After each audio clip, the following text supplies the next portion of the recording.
This video demonstrates a procedure to obtain simultaneous gaze tracking and high-density EEG recordings from subjects during performance of engaging and ecologically valid cognitive tasks embedded in a computer game. First, electrodes are affixed to the subject. The gaze tracking camera is then calibrated. The subject plays the game while EEG and gaze data are recorded. Event-related potentials and event-related spectral perturbations are obtained that are evoked by game events.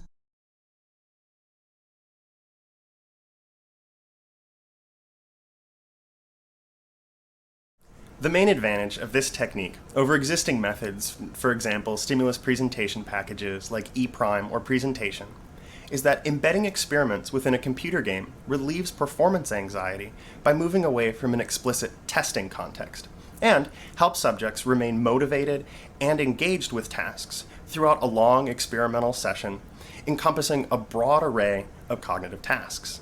These qualities are particularly important for pediatric and clinical populations in whom attention and motivation can be obstacles to complex or lengthy experimental sessions. My name is Keith Yoder, and I'm a research assistant in the Belmonte laboratory. Assisting me today will be David Post, a lab technician, and Yua Yu, a graduate student in the Department of Human Development.